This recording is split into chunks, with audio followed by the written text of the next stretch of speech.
Muy bien, muchas gracias, compañeros, compañeras. Creo que eh, ya estamos listos.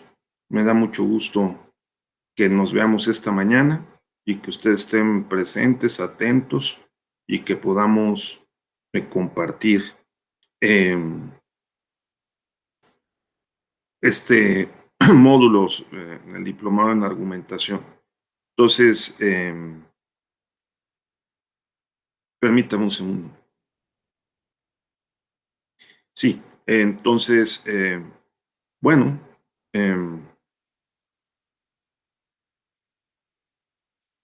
Me gustaría que, dado que hemos venido encontrándonos en otros módulos, sesiones, y todavía tendremos la oportunidad de reunirnos más adelante en otro módulo más, pues me gustaría sincronizar con ustedes para que fuera más provechosa la sesión de hoy, ¿verdad, Emanuel? Entonces, Adolfo, Arturo, y que me platiquen un poco. Yo había comenzado hace algunos módulos hablando de eh, este pentágono virtuoso, este pentágono filosófico práctico, ¿verdad?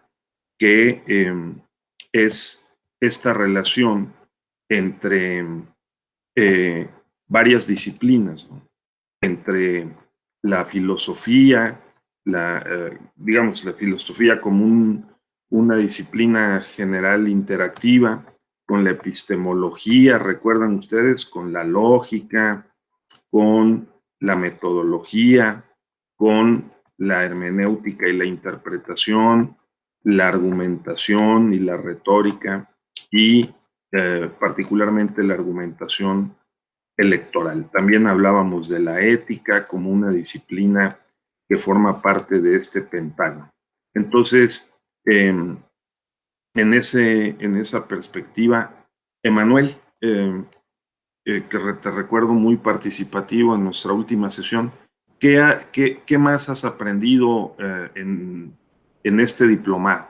A ver, platícame un poquito algo que tengas en mente que te haya sido significativo, Emanuel, por favor.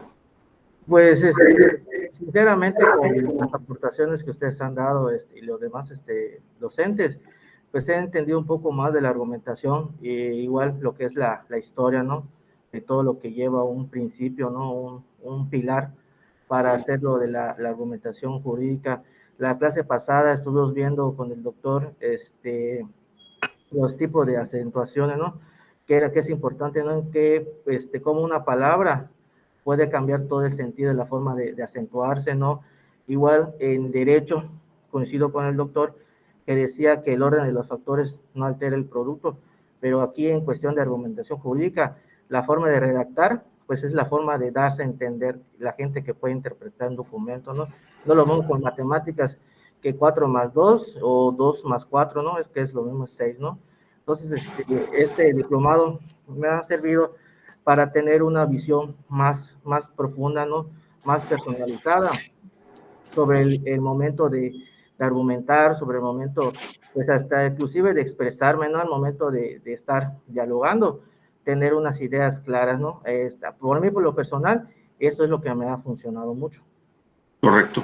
¿Alguien más tiene algún comentario que les haya resultado significativo, algún contenido, algunos elementos, antes de pasar a la siguiente etapa de nuestra sesión de esta mañana? A ver, Osmar, por ejemplo, Arturo, ¿qué te ha parecido relevante, te ha impactado más, Arturo?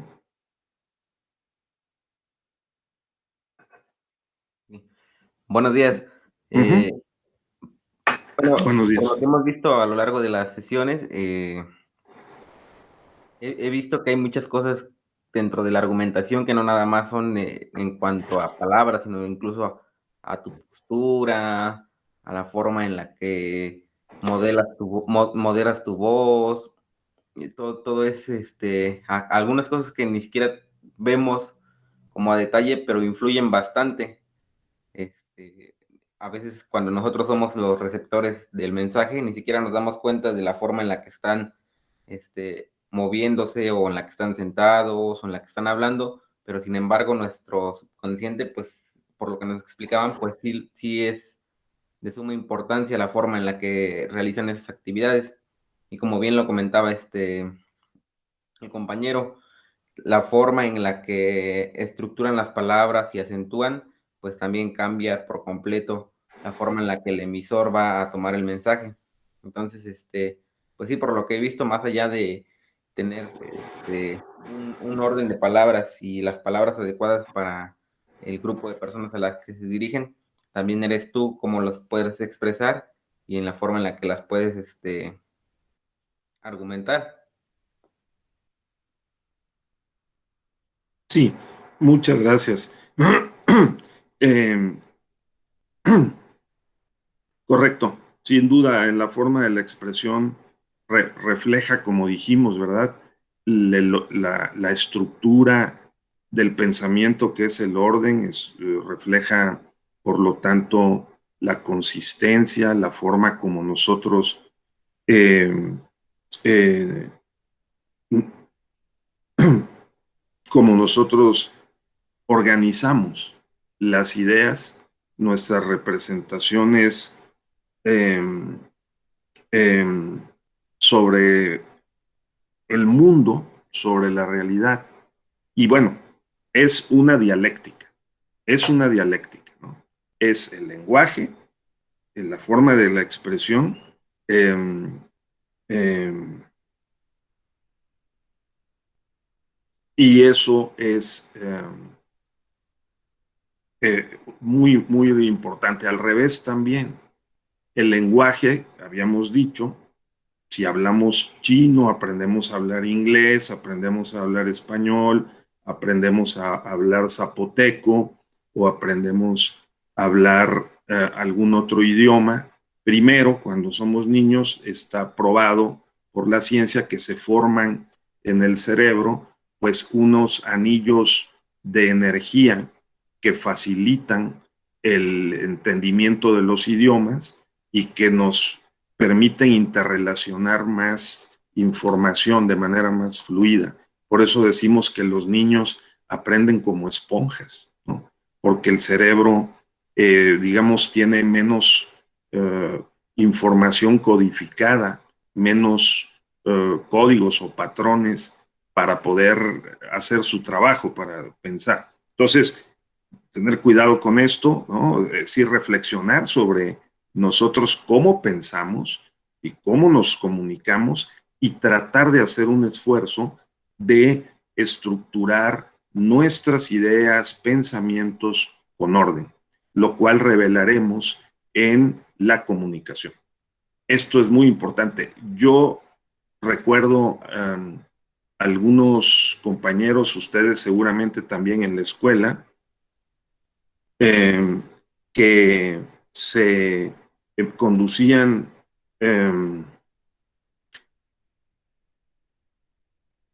con con gran orden mental. Yo recuerdo que fue mi compañero en el posgrado de Derecho 3 años, el presidente de la Suprema Corte, el ministro Saldívar, y una de las características de sus intervenciones siempre fue la lógica impecable, ¿no? Yo lo recuerdo con mucha claridad y a la fecha, si ustedes notan, hace sus planteamientos y luego los rodea con la argumentación correspondiente. Todo lo que tendríamos que hacer es afinar un planteamiento, hacer una proposición, cuidar qué es lo que pretendemos probar y luego rodearlo de la argumentación correspondiente. Esa sola operación nos ayudaría mucho. Eh, entonces, lo comento porque eh, hay veces nos podemos complicar un poquito con estas materias, pero realmente lo que hay que hacer, o una de las sugerencias, recomendaciones, es detenernos y examinarnos, hacer una evaluación, una valoración de qué es lo que estamos pensando, cómo lo estamos pensando, cómo estructuramos nuestras ideas, ¿no? Entonces, yo les recomiendo tener presente y cuando puedan regresar a la definición, al alcance, al sentido de estas disciplinas, de la epistemología cada vez más presente, digamos, la perspectiva epistémica que tiene que ver con la verdad, con la validez de las afirmaciones, porque las vemos todos los días, todos los días.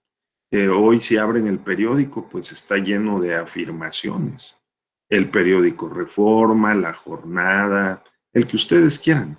Tiene desde el principio afirmaciones, mensajes, y hay que aprender a identificar esos mensajes que van, digamos, acompañando las proposiciones, los enunciados, los planteamientos y las comunicaciones y poder identificarlos, poder también evaluar los argumentos y luego también hacer una reconstrucción y una nueva propuesta argumentativa. Esto es de lo más importante, ¿sí? Para eso necesitamos pues una práctica que este diplomado pretende propiciar. Entonces, necesitamos tener presente, como hemos dicho en aquella sesión, que la epistemología estudia las garantías o condiciones que permiten determinar que una creencia que consideramos verdadera está justificada.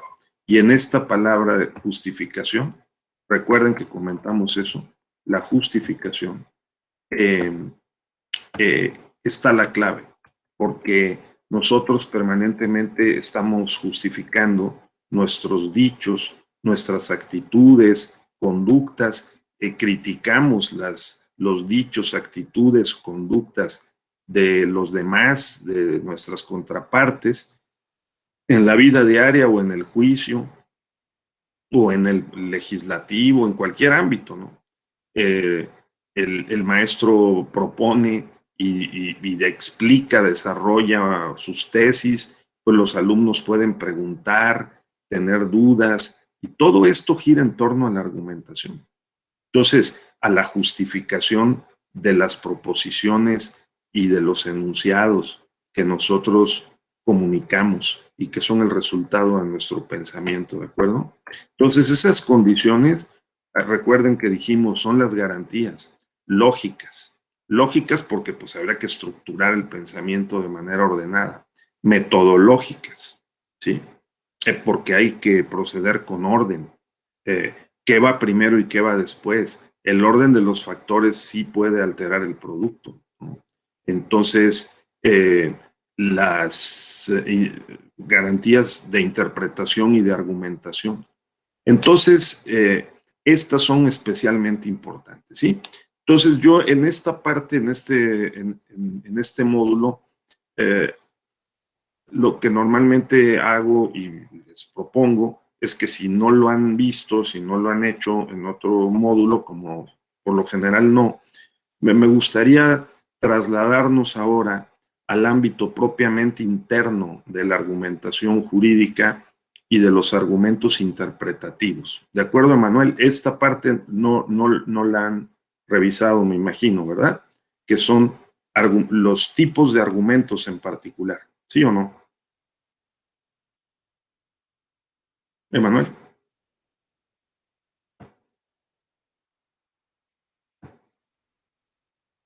Bueno, entonces parece que no, ¿verdad? Luego entonces vamos a ver algo que es fundamental también para esta materia. Por favor,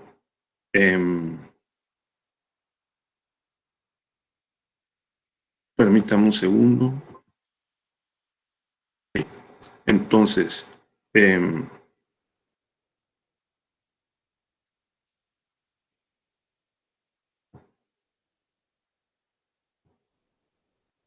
bien, entonces miren, En el ámbito de la argumentación hay diversos tipos, modelos de argumentos interpretativos o simplemente de argumentación. Algunos le llaman más bien interpretación, métodos de argumentación.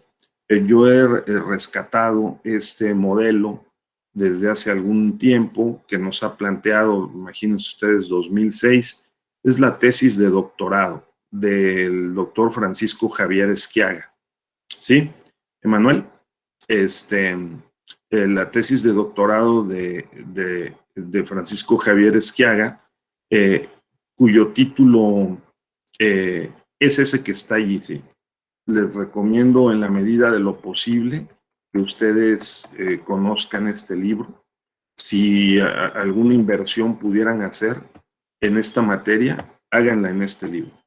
Sí, pues es un libro en serio, o sea, es la tesis de doctorado de Francisco Javier Esquiaga, que le llevó 10 años en los archivos del Tribunal Constitucional de España, ¿sí? En los años 90. El Tribunal Constitucional de España se fundó al amparo de la Constitución de 1978, ¿sí? Y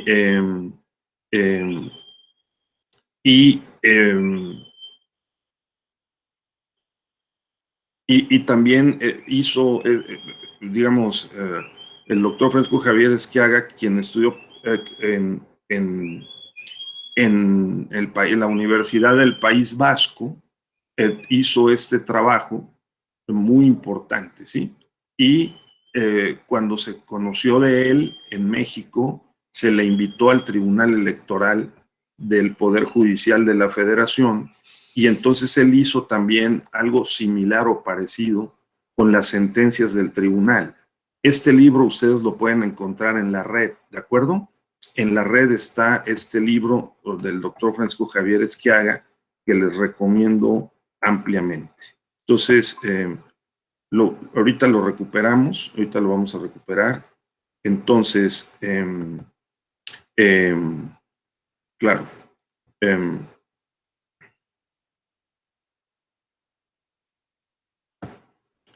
el doctor Francisco Javier Esquiaga se quedó a vivir en México. Si no recuerdo mal o estoy equivocado, él vive en Michoacán, tuvo la fortuna de casarse con una mujer mexicana y entonces se quedó a vivir aquí. Este se lo recomiendo amplísimamente. Este es un modelo de 16 argumentos interpretativos muy concretos. Entonces vamos a dedicar el módulo de hoy a estos argumentos interpretativos, ¿sí?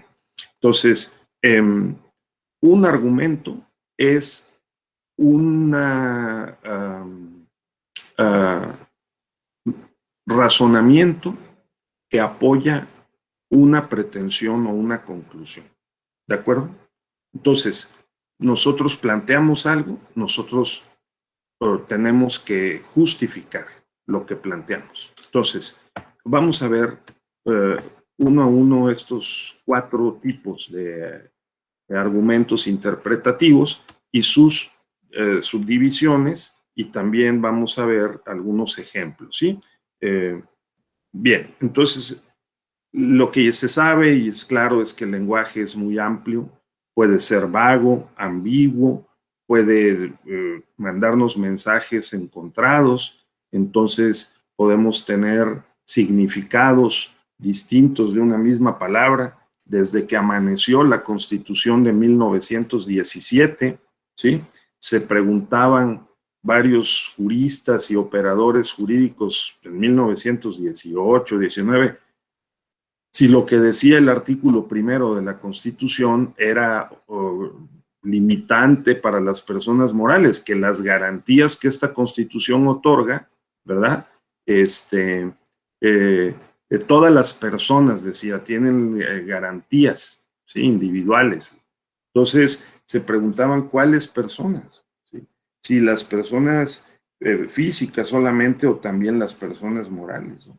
Todavía hoy, después de la reforma de 2011, si ustedes ven la Constitución, que les recomiendo siempre tener a la mano, diccionario y Constitución, Dice, en los Estados Unidos mexicanos, todas las personas gozarán de los derechos humanos. Entonces, esas personas son las personas físicas solamente o las personas morales. Y ahí tenemos un primer problema, porque si nosotros decimos que son solo las personas físicas, lo tenemos que argumentar. Si decimos que también son las personas morales, lo tenemos que argumentar. La argumentación es aportar razones para la decisión interpretativa. Si nosotros decidimos interpretar el artículo primero en el sentido de que las personas solamente son físicas, morales o las dos, tenemos que aportar razones para apoyar esa pretensión o conclusión. ¿De acuerdo? Y esa es una decisión interpretativa. Entonces dice Francisco Javier Esquiaga, vamos a llamarlos argumentos interpretativos, ¿no? Sí, claro, hay una serie de principios, pero antes de llegar a esos principios, de donde la ley distingue, no vamos a los principios generales del derecho, antes dice la propia ley general del sistema de medios de impugnación y dice la ley general de instituciones y procedimientos electorales que hay ciertos métodos que están allí autorizados por la propia ley y que también están autorizados por la Constitución, ¿de acuerdo? Entonces, la ley, en la LEGIPE y en la Ley General del Sistema de Medios de Impugnación en materia electoral, antes de los principios generales están los métodos de interpretación que autoriza directamente la ley y que si bien es cierto que no dice primero usa este, segundo el otro, tercero el otro, cuarto aquel, quinto aquel, en la práctica y la cultura jurídica nos lleva a hacer interpretaciones, primero basado en los métodos y luego en los principios generales del derecho que se usan casi que como un último respaldo, ¿no? Sí, Samuel, la interpretación literal, sistemática, gramatical, exacto, gramatical, sistemática y funcional, y también dice los principios generales del derecho, ¿no? Entonces estamos de acuerdo. Ahora, no tenemos que ir allá solamente, es decir, a las leyes, ¿no? Sino vean, nosotros tenemos que cambiar la cultura, para eso estamos aquí, a coadyuvar a cambiar la cultura de la legalidad por la cultura de la constitucionalidad, ¿de acuerdo? Entonces, veamos, tenemos que leer la Constitución, conocer la Constitución, la historia constitucional y los significados que nos propone la Constitución. Entonces, fíjense que el artículo 14 de la Constitución dice: a ninguna ley se le dará efecto retroactivo en perjuicio de persona alguna. Ya interpretaremos eso, pero les comento que pues esa es la interpretación, es una interpretación muy, o sea, un enunciado muy sensible, muy delicado, porque con base en él se pueden hacer varias justificaciones, ¿no?, para tomar decisiones interpretativas. Bueno, ya veremos eso, pero lo que quiero ahorita es decir, en el párrafo tercero del artículo 14 de la Constitución, compañeras, compañeros, dice: en los juicios del orden criminal queda prohibido imponer por simple analogía, ese es un método, analogía, y aún por mayoría de razón, ese es otro método, ¿sí?, pena alguna que no esté decretada por una ley exactamente aplicable al delito de que se trata. ¿Sí? En los juicios del orden civil, dice el cuarto párrafo del artículo 14, la sentencia definitiva deberá ser conforme a la letra o a la interpretación jurídica de la ley, y a la falta de esta se fundará en los principios generales del derecho. A la falta de esta. ¿De acuerdo? Entonces, ¿qué podemos extraer de estos dos enunciados? ¿No? Dice: en los juicios del orden criminal queda prohibido imponer, por simple analogía. Alguien puede decir, pues no es tan simple, ¿no? Puede ser una analogía compleja. Pues vamos a ver, habría que justificarlo, porque él puede decir por simple analogía. ¿Qué quisieron decir con simple analogía los legisladores que colocaron allí esa expresión? No, por simple analogía parece que quisieron decir que no puede un caso que se parezca a otro ser la base con la que se aplique la sanción en el segundo caso. ¿No es cierto? O sea, por analogía, pues no me pueden aplicar la sanción que le aplicaron a Pedro en un caso similar, porque se la aplicamos a Pedro, se la aplicamos a Juan. No, sino que hay que ver los méritos del caso en particular, no por analogía. No podemos transportar de un caso a otro la consecuencia, el tipo penal y la consecuencia que es la sanción que le hemos configurado y decretado o sentenciado al caso A, al caso B. Eso es lo que dice la Constitución, ¿no? Por eso dice los penalistas, en derecho penal funciona y en justicia penal el principio de estricto derecho, ¿no? De reserva de ley, o sea, tiene que estar estrictamente apegado al texto legal. Esa es una primera. Fíjense nada más todo lo que se desprende de 2 párrafos. En los juicios del orden criminal, o sea, en materia penal, no por analogía, dice la Constitución, ni por mayoría de razón. O sea, no porque a él, en el caso A, con una determinada conducta que pudo ser medio grave, se le aplicó una sanción determinada, al otro, pues porque fue más grave, se le aplicamos una sanción por mayoría de razón. Oye, pues si la golpeó, aquel que la mató, pues entonces le aplicamos la mayoría de razón, ¿no? Con mayor razón. No, momento. Hay que estudiar y ver los méritos de cada caso. Cosas que luego no se entienden precisamente cuando se dictan algunas sentencias, porque dicen, oye, ¿qué fue lo que hicieron? ¿No? Pues por lo que se hizo fue atender a los méritos del caso y revisar el expediente. Entonces, ahí hay 2. Dice, no se puede, ni por analogía ni mayoría de razón, pena alguna que no esté decretada por una ley exactamente aplicable al delito de que se trata. Y de eso nos o se benefician los abogados defensores litigantes, porque pues es, digamos, su principal trabajo el desencajar la conducta respecto del tipo penal, ¿no? De tal manera que puedan ganar el asunto al decir, no, él no estuvo ahí, él no está exactamente aplicable a ese caso, la conducta, porque estaba 50 metros atrás, porque yo pruebo que él iba pasando por ahí, pero él no fue el que realmente accionó el arma, ¿no? Entonces, esa es una importante observación de entrada, ¿sí? Luego, quiere decir, dice abajo, en los juicios del orden civil, la sentencia definitiva. Puede haber sentencias interlocutorias a lo largo del proceso. Deberá ser conforme a la letra o a la interpretación jurídica de la ley. Y a la falta de esta se fundará en los principios generales del derecho. ¿Qué mensaje nos mandaron aquí? Este artículo está desde 1917. Pues que es a la letra de la ley, que hay que atender el texto legislativo. El texto legislativo en primera instancia, ¿no? ¿Qué interpretación podemos extraer de estos 2 párrafos? Bueno, la primera es que, a contrario sensu, que es una interpretación y un argumento a contrario, en los juicios que no son del orden criminal, entonces sí se puede imponer por analogía o por mayoría de razón alguna sanción o alguna sentencia, alguna consecuencia jurídica, por analogía o por mayoría de razón. En los juicios del orden criminal no, pero en los que no son del orden criminal sí, y ahí hay una operación interpretativa, ¿de acuerdo? Y la vamos a argumentar.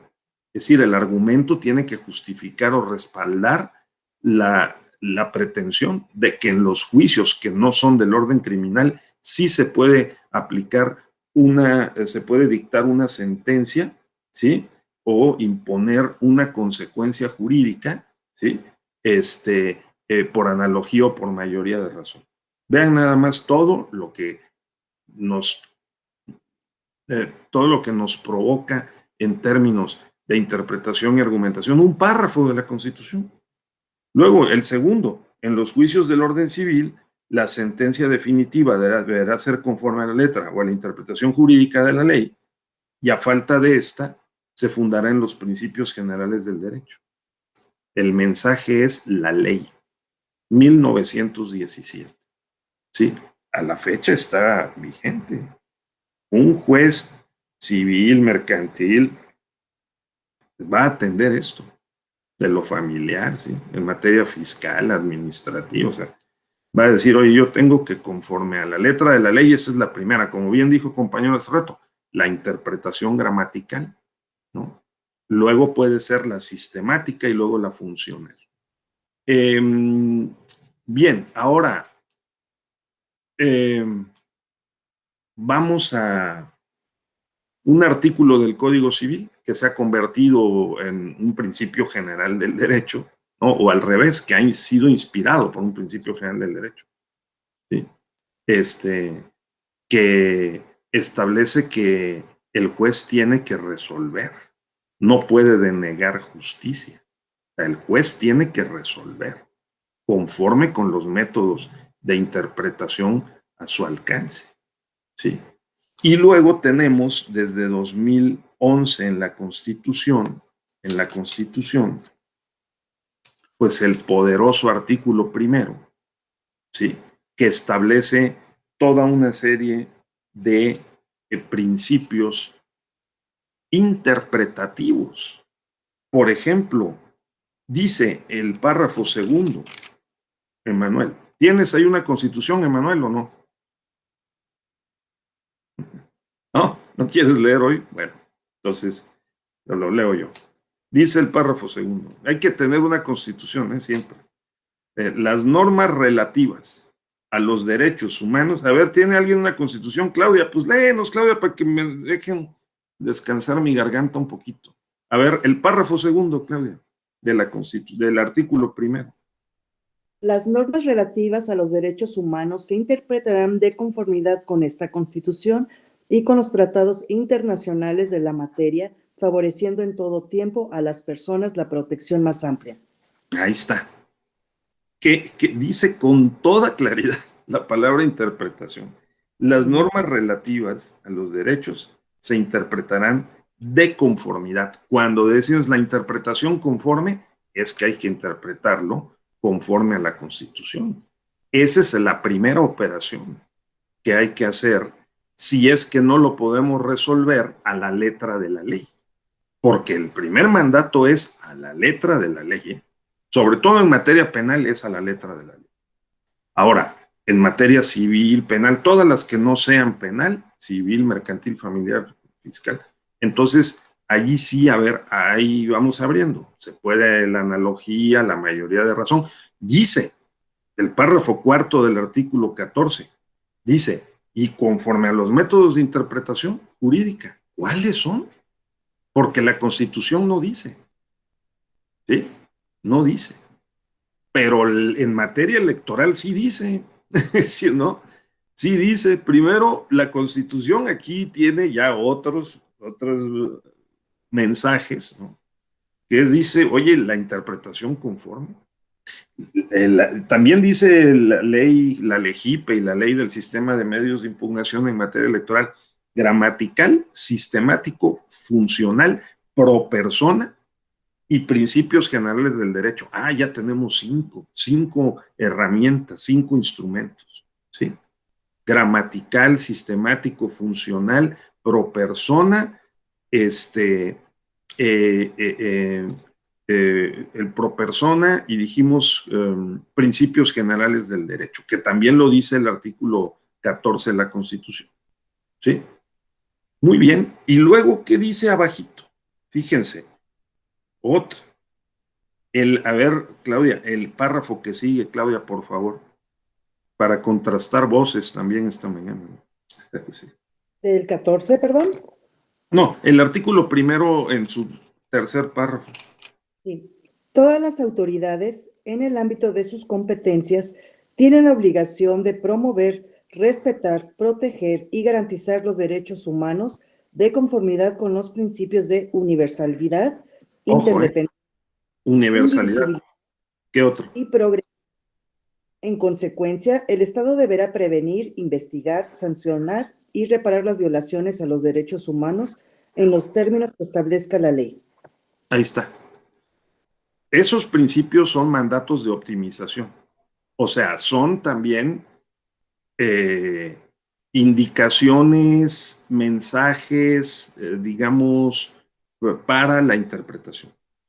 En materia de derechos humanos, hay no solo promover, respetar, proteger y garantizar los principios de universalidad, interdependencia, indivisibilidad y progresividad. O sea, ¿cómo tenemos los juristas y no juristas que observar las disposiciones legislativas, las normas jurídicas que construimos con la interpretación y que justificamos con la argumentación?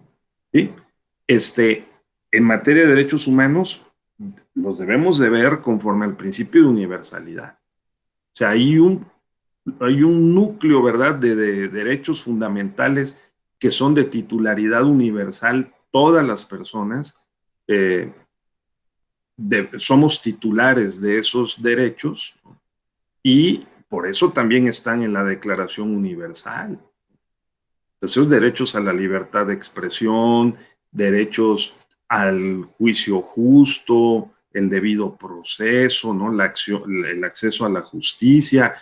Pues imagínense, oye, yo no tengo el derecho a la justicia, pongámoslo así. Es aberrante, ¿no? Todos tenemos derecho a la justicia, al acceso a un tribunal, a un juez independiente e imparcial. A ver, que alguien salga en la calle, oye, ¿por qué estás triste? Pues es que no tengo derecho a la justicia, el acceso a la justicia. Yo, pero ¿por qué no? Pues no, todo el mundo me trata muy mal y no me cumplen y los contratos y no tengo derecho a acceder a ningún tribunal ni a ningún juez. Eso es aberrante, eso no cabe dentro de nuestra cultura jurídica hoy, ¿no? Entonces, no cabe, sí, como que es algo que no aceptamos, ¿no? De manera natural, aparte está legislado. Toda persona, dice el artículo 15, ¿no? 17. Dice, los tribunales están disponibles para acceder a la justicia. Entonces, ¿cómo que no tengo derecho a la justicia? Lo dice la Declaración Universal, lo dije, ¿no? Estoy obviamente usando un ejemplo, ¿no? Ninguna persona podrá hacerse justicia por sí misma ni ejercer violencia para reclamar su derecho. Si alguien encontrara bloqueado el acceso a la justicia, a un tribunal, a un juez, ¿no? Para poder exigir y que le tutelen sus derechos, pues seguramente que saca una pistola y va y mata, ¿no? ¿Ya vieron la película de Historia de un crimen? Historia de un crimen en Netflix. Se los recomiendo mucho, porque algo así pasó, ¿no? Alguien que no encontró que no tiene bloqueado, no hay manera, ¿no?, de acceder a la justicia, pues entonces va y mata. Sí, ¿no? Historia de un crimen, no se lo pierdan, que es fabuloso, muy importante, ¿sí? Porque además plantea el contraste entre el estado de legalidad y el estado de constitucionalidad que tanto discutimos, defendemos y promovemos, ¿sí? Historia de un crimen. Entonces, y de cómo una norma que puede ser legal no necesariamente es justa, ¿no? Es injusta o puede serlo conforme con las prácticas y la cultura jurídica prevaleciente. Puede ir en contra de un valor fundamental y de un principio como es el de la justicia, en sentido fuerte, ¿no? Entonces, dice el artículo 17, toda persona tiene derecho a que se le administre justicia por tribunales que estarán expeditos para impartirla. Pues sí, ¿no? En los plazos y términos que fijen las leyes, emitiendo sus resoluciones de manera pronta, completa, imparcial. Servicio gratuito, por lo que quedan prohibidas las costas judiciales. Claro. Pues una persona que no, pues, imagínense, este es un derecho de titularidad universal. Y si yo voy una vez al tribunal o al juez, no por eso se agota. No, oye, ya fuiste una vez, ya no puedes ir una segunda vez, ¿no? ¿Cómo? O sea, los derechos fundamentales son de titularidad universal, son permanentes, inagotables, inalienables, imprescriptibles. O sea, sin eso, pues no existe una comunidad organizada jurídica y políticamente a la cual yo pertenezco, ¿no? Que es el Estado y la comunidad internacional.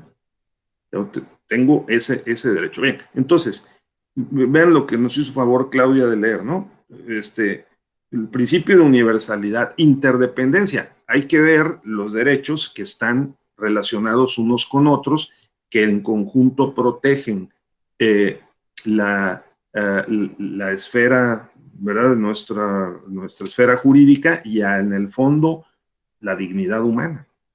La dignidad humana, porque cuando nos enfrentamos a las indignidades inhumanas, ¿no? Es cuando queda más claro por qué es importante defender la dignidad humana o la integridad de los ecosistemas. Pues porque nos ponemos en riesgo inminente, puede ser, de incluso perder la vida, ¿no? O perder la posibilidad de desarrollar un plan de vida. Entonces, son interdependientes, son indivisibles y son progresivos. Esta progresividad, el principio pro persona, ¿verdad? El principio pro persona. Entonces, aparte, el último párrafo, ¿sí? Del artículo primero, Claudia, queda prohibida, ¿verdad? Si quieres leerlo brevemente y ya con ese, ¿sí?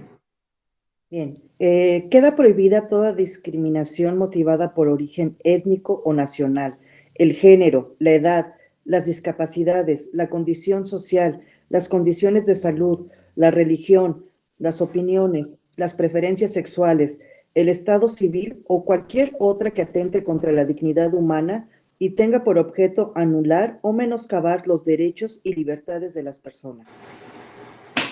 Élo ahí, ¿no? Ahí está otra vez, 2 veces el artículo primero, ¿sí? De la Constitución se refiere a, a, a los derechos a la dignidad humana, ¿no? Los derechos humanos están reiterados, la dignidad humana, ¿verdad? El principio de no discriminación. ¿Qué dice? Ay, el principio de no discriminación. No, no, no, es transversal. O sea, afecta todas las hipótesis, todos los supuestos normativos en que nos podamos ubicar, ¿no? Y entonces ahí hay que considerar que, oye, porque una persona sufre una discapacidad, no, pues ahí luego a ver cómo le hace para votar, pero por lo pronto aquí nosotros tenemos la urna y ahí que vengan si pueden y si quieren. No, o sea, orden en la sala, ¿no? O sea, el artículo primero dice que bajo ciertas condiciones, al menos, podría ser un acto discriminatorio no ofrecer las condiciones mínimas para que voten las personas que experimentan o sufren alguna discapacidad. O a ver, en los pueblos y comunidades indígenas, que no voten las mujeres. Porque el artículo segundo dice, fíjense, el artículo segundo dice, tiene 2 partes el artículo segundo en materia de derechos de pueblos y comunidades indígenas. El inciso A, ¿verdad? Y el inciso B. Entonces, dice el artículo que uno de los derechos más importantes de los pueblos y comunidades indígenas es el derecho a la autonomía jurídica, o sea, a establecer sus propias formas de convivencia, organización, ¿verdad? Sus propios, en la fracción 2, aplicar sus propios sistemas normativos, ¿eh? En la regulación y solución de sus conflictos internos. Pero luego dice, sujetándose a los principios generales de esta Constitución. Luego dice, respetando las garantías individuales, todavía dice eso. Los derechos humanos individuales, de los derechos humanos, de manera relevante, la dignidad e integridad de las mujeres, de manera relevante. A ver, entonces, si no votan las mujeres, porque así son los sistemas normativos que dicen que no votan las mujeres en la comunidad X, ¿qué hacemos? ¿Qué solución le daríamos, Claudia, Emanuel? ¿No? Porque entonces en eso consiste la decisión interpretativa. La decisión interpretativa es valorar, analizar, examinar el caso frente a las normas disponibles, vigentes, constitución, legislación, jurisprudencia, ¿sí? Tratados internacionales, y decir, oye, en la comunidad X hubo elecciones ayer y no dejaron votar a las mujeres, ¿qué hacemos? No hay más que dos posibilidades, ¿no? O decir, a ver, vamos a aplicar de manera directa y sin cortapisas esta fracción segunda del inciso A del artículo segundo en relación con el cuarto párrafo del artículo primero de la Constitución, que no, porque dice no discriminación, ¿no? Dice no discriminación, Claudia lo acaba de leer, por razones de género. Entonces, si no dejan votar a las mujeres, las están discriminando por razón de género. Es, si no, no votó ninguna, o sea, no puede ser. Entonces, y dice, inciso, artículo segundo, inciso A, fracción segunda, ¿no? Es decir, de manera relevante que tiene que cuidar la integridad, la dignidad e integridad de las mujeres, ¿no? Entonces, bueno, hay jueces, hay magistrados, magistradas que dicen, yo lo aplico de manera directa, ¿sí? Sin ninguna posibilidad no podemos limitar así los derechos de las mujeres, ni aunque se trate de un pueblo o comunidad indígena. Los propios convenios internacionales lo dicen, la Constitución lo dice, la jurisprudencia lo dice. Oye, pero es que sabes que en esta comunidad, si votan, las matan. A ver, ¿ustedes qué harían? Hay un conflicto de violencia abierta, si votan las mujeres, ahí va a haber sangre. ¿Cómo le hacemos?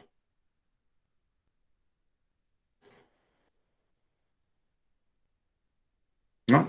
Entonces lo dejo ahí sobre la mesa porque a este tipo de problemas se enfrentan magistradas y magistrados electorales, ¿sí? Y se enfrentan los consejeros y consejeras de los institutos electorales y no es fácil resolverlo. A ver, Samuel, por favor, adelante. Bueno, desde mi punto de vista, no solo tiene que ver con el asunto de la interpretación, ya sea gramatical, sistemática o funcional de la ley, implica también ¿cómo se puede llamar? Pues cambio de paradigma tal vez a la propia sociedad en sí, bueno, en este caso las comunidades originarias, porque yo tengo entendido que se han dado casos en Chiapas, si mal no recuerdo, de violaciones a derechos políticos electorales de mujeres, en la vertiente de no dejarlas acceder al cargo, de que inclusive se ha tenido que ir a instalarlas a los cabildos con apoyo de la fuerza pública por decisión jurisdiccional, pero que eso no ha parado ahí, dado que la violación sigue siendo sistemática en el sentido de que, al final de cuentas, en la mayoría de los casos, las mujeres han tenido que renunciar por las presiones pues de la propia sociedad, ¿no? O de las autoridades ahí que están posicionadas en los encargos. Entonces, además de aplicar la ley, ahorita rajatabla, pues también implica el hecho de ir sensibilizando también a las comunidades, ¿no? De que si bien las costumbres es un principio general del derecho, pues también debe de prevalecer el derecho a la igualdad, en este caso al acceso de los cargos de la vida pública a las mujeres, ¿no? Sí, claro. Sí, y efectivamente, digamos, eso es lo que ha hecho pues la sala superior, la sala Jalapa, la sala superior en general, las salas del tribunal electoral y la propia corte. O sea, el mandato constitucional y convencional es muy claro. El principio de universalidad de los derechos fundamentales debe de prevalecer sobre las, digamos, en ciertos casos, sobre las circunstancias particulares o de contexto, como es el caso. Al interior de los sistemas de las comunidades indígenas, sistemas normativos. Es decir, como dice ahí, ¿no? Sistemas normativos. Lo dice el artículo segundo de la Constitución, Pues esto que mencionabas, ¿no? Que es de que debe prevalecer el principio de universalidad, de igualdad, y de igualdad no solo formal, sino sustancial, ¿no? De acceso de las mujeres a los cargos públicos. Pero repito, hay comunidades en donde no se permite votar a las mujeres. Y si se trata de forzar la sentencia de un tribunal local o federal para que sí se haga, puede haber consecuencias también muy duras, ¿no? Violentas. Entonces, bueno, hoy se auxilian de los jueces electorales de dictámenes antropológicos, de examinar con cuidado cuál es la situación interna, y hay una corriente que dice, momento, si la asamblea de la comunidad es el órgano máximo de decisión, y si los usos y costumbres establecen que no voten las mujeres o los que no son originarios de la comunidad o los que viven en una agencia municipal, pues entonces esa es la decisión de la asamblea. ¿Por qué no entender interculturalmente, ¿verdad?, que esa es la decisión? Y si los que viven allí saben que así es, ahora sí que ¿para qué viven ahí? Se adscribieron ahí, y entonces a esa comunidad, y pues tienen que ser conscientes y responsables con las consecuencias. Eso piensan algunos, ¿eh? Entonces, sí, fíjate, Salvador, eso dicen algunos. A ver, adelante. Sí. Gracias, doctor. Buenos días a todos y a todas. Pues muchos ejemplos tenemos en el estado de Oaxaca y los conocemos, ¿no? Fehacientemente de cómo se realizan este tipo de acciones, ¿no? En cada uno de los municipios que se rigen por el sistema normativo interno. Aunado a ello, sabemos también, como bien lo menciona, que es ese principio de universabilidad, pero también tenemos el principio de progresividad, en el que también tenemos que ir incursionando, involucrando, ¿no? Incluyendo a todos los sectores.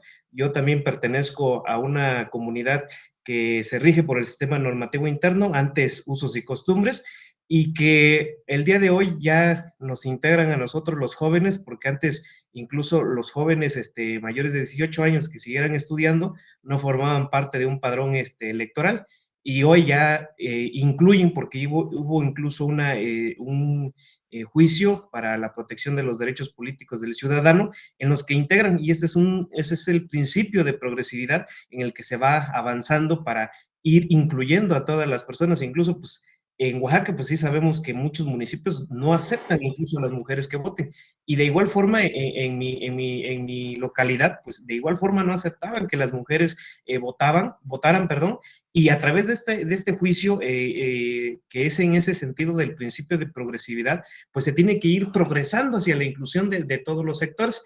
Entonces, sí hay el principio de universalidad que menciona que todos tenemos el derecho universal al derecho al voto y a ser votado, pero también tenemos ahora el sentido del principio de progresar, pues, ¿no? De ir más allá, no quedarnos solamente con el que, bueno, todos podemos votar, sino que ahora todos podemos participar en ese sentido de progresividad, ¿no? Entonces, pues ese es el comentario, doctor, muchas gracias por el espacio.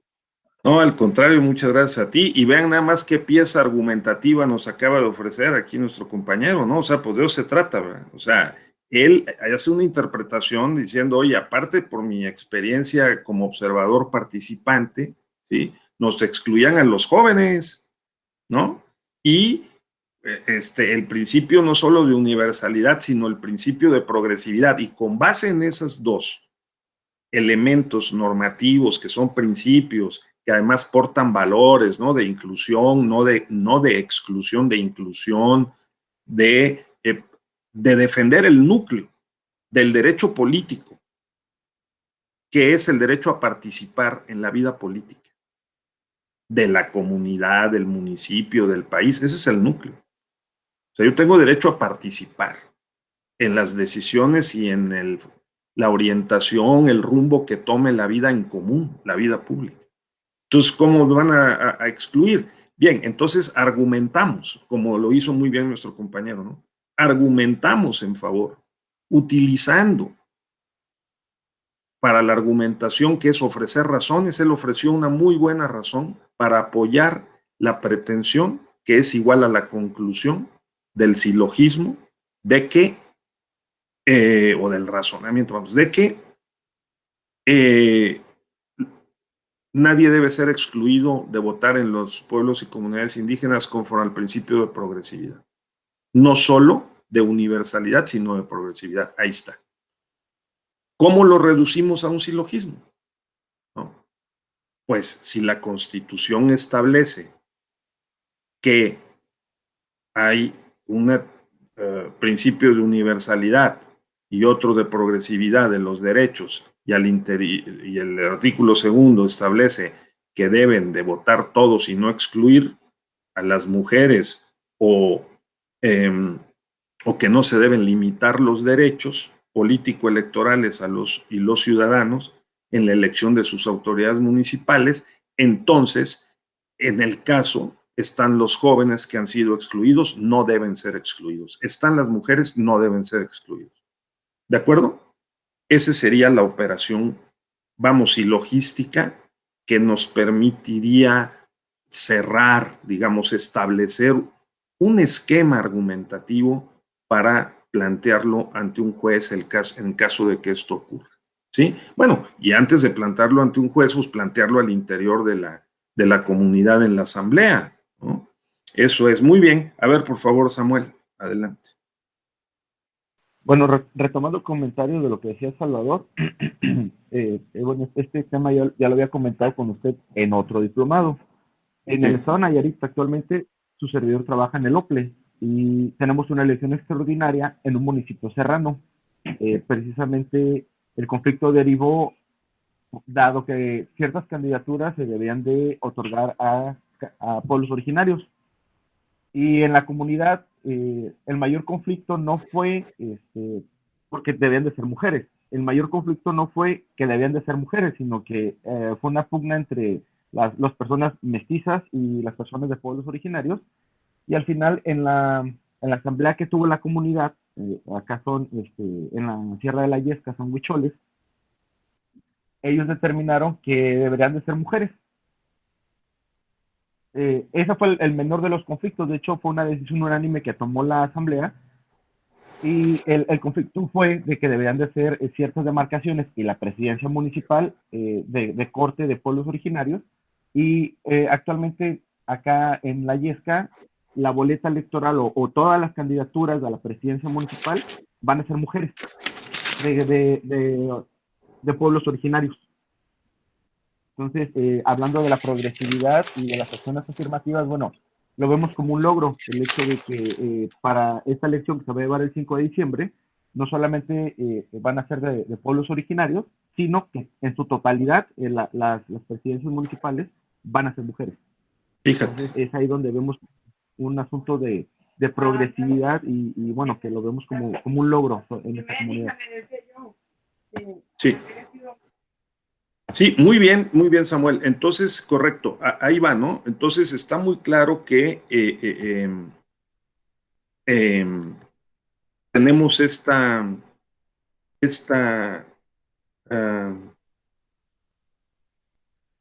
herramientas que refuerzan hoy nuestra cultura jurídica en sentido constitucional, ¿verdad? No solo legal, porque si fuera solo legal, entonces nos quedaríamos con el artículo 14, a la letra de la ley, por analogía, por mayoría de razón, ¿no? Es una interpretación sistemática. Dice el artículo 14, bueno, la interpretación jurídica. Entonces dice la Corte, bueno, hay varias posibilidades. Y las ha ido construyendo también la Sala Superior, ¿no? Hay diversos métodos de interpretación. Bien, y aparece en 2011 estos principios: no discriminación, universalidad, ¿no? Progresividad, interdependencia, indivisibilidad, pro persona, conforme a la Constitución. Tenemos un arsenal de posibilidades. incluida ya si la interpretación conforme a la Constitución es conforme a los principios que acabamos de mencionar. Y si el legislador se equivoca y introduce una restricción injustificada, ¿no?, en relación con uno de los derechos, nosotros tenemos que interpretarlo en un sentido que amplíe y que no restrinja. Como bien dijo hace un momento nuestro compañero Samuel, o sea, de manera progresiva, ¿no?, que sea inclusiva, que defienda el sentido de la dignidad humana y incluso de los propios pueblos y comunidades, de su integridad. Entonces, eso es.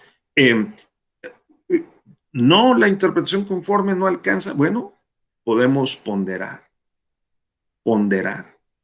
¿no?, en el caso concreto y establecer una proporcionalidad, ¿no?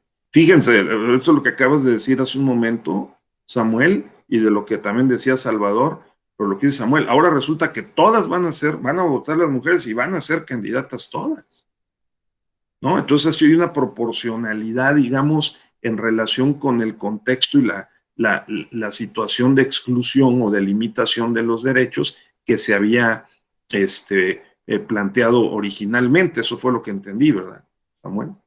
Entonces, considerar que también podemos ponderar. Y ya en última instancia, si hay una disposición que es definitivamente contraria a la Constitución o a la Convención Internacional, inaplicarla, tenerla por no puesta en el derecho positivo, y aplicamos la Constitución en materia de derechos humanos. ¿De acuerdo? Sí. Entonces, si una disposición dijera de manera expresa y los jóvenes hasta los 21 años no tienen derecho a participar en la elección, si eso lo dijera de manera expresa, sería abiertamente inconstitucional. Entonces, se tendría que inaplicar en el caso concreto. Bien, con esta entrada, ¿verdad?, esta primera primera parte de nuestra sesión, sí he querido centrar un poco de qué se trata la argumentación jurídica y electoral. O sea, se trata de una forma de abordar, de observar, operar el derecho, y que pasa por garantías. Esas garantías están dadas por el propio sistema jurídico. Lo hemos demostrado. Estoy argumentando en favor de que es el propio orden jurídico el que autoriza los métodos de interpretación y de argumentación. Y en materia electoral todavía más. Están en la Constitución, en la LEGIPE, en la Ley del Sistema de Medios de Impugnación, está en la jurisprudencia. En la jurisprudencia. ¿De acuerdo? Ahora, vamos a ver lo que nos hemos propuesto, de que como un académico hace una investigación en 1000 sentencias del Tribunal Constitucional Español y dice, oigan, fíjense que en una operación inductiva yo encuentro que de esas 1000 sentencias hay estos regularidades, hay estas frecuencias o incidencias del tipo de argumento que llamo argumento interpretativo que se utiliza en las sentencias constitucionales del Tribunal Constitucional Español. Pero estamos hablando de hace 30 años.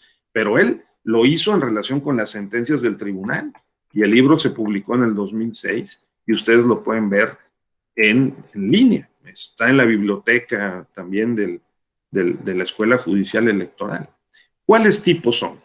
Dice nuestro autor, Javier Esquiaga, que son gramatical, sistemático, sistémico, funcional, y él agrega los integradores.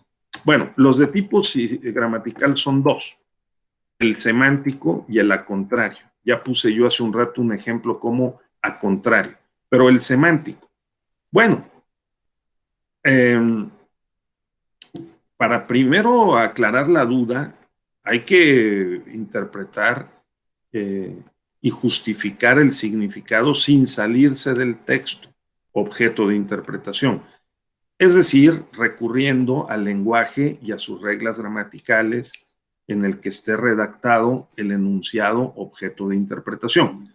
Vean ustedes el lenguaje que utiliza el autor, enunciado, reglas gramaticales, objeto de interpretación, duda interpretativa, justificar el significado, ¿de acuerdo? Porque sería bueno que incorporáramos en nuestro lenguaje jurídico este tipo de palabras y de expresiones.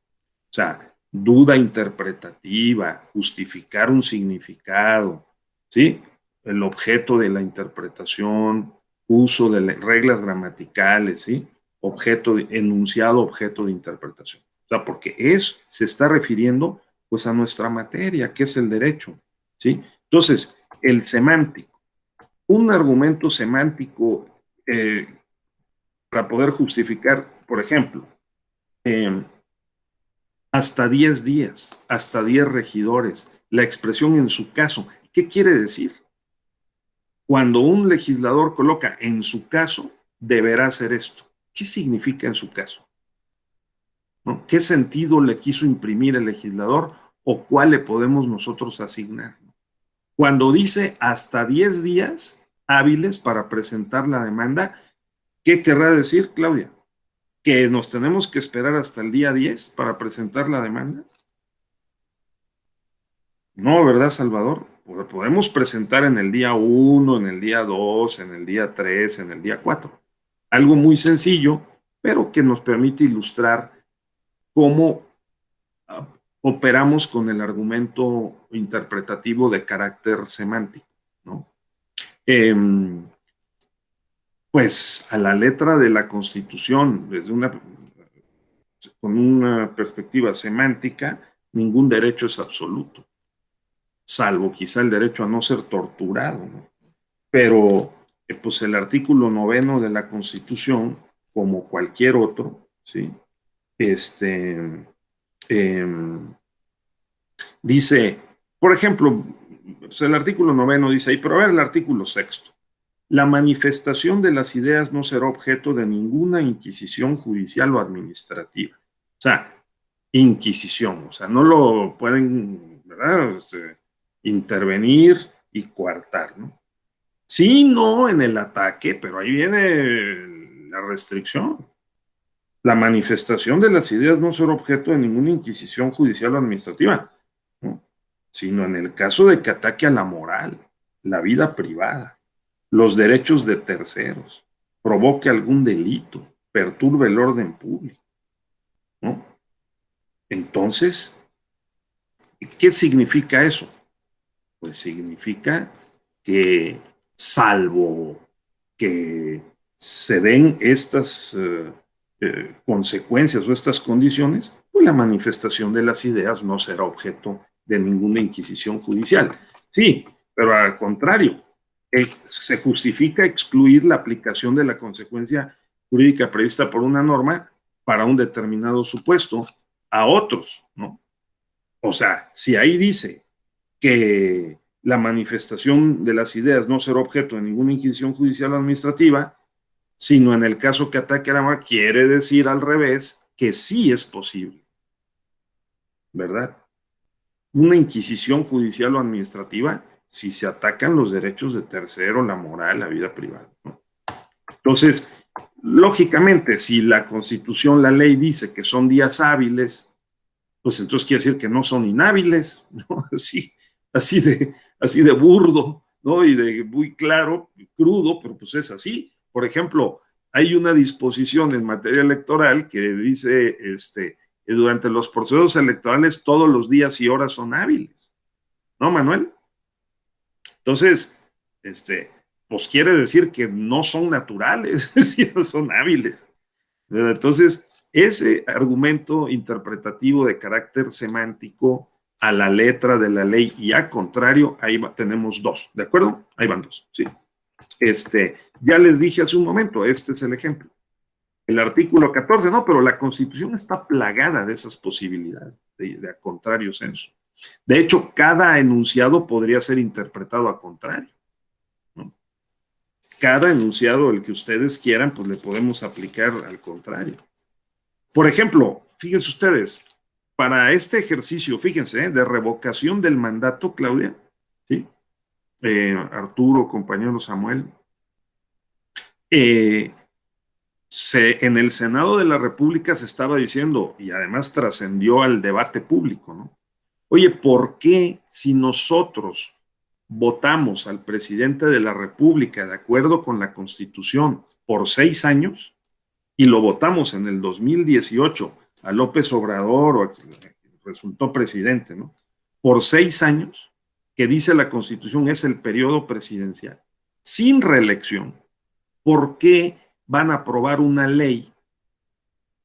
¿Sí? Hacer una reforma a la Constitución y aprobar una ley posterior a que nosotros lo votamos por 6 años, que abra la posibilidad para que no dure 6 años, sino que dure 4.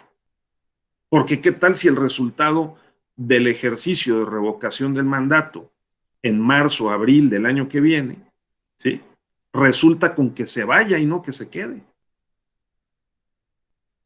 A ver, entonces unos genios jurídicos, intérpretes, dijeron, sí, pero eso se aplica en el caso de que perjudique,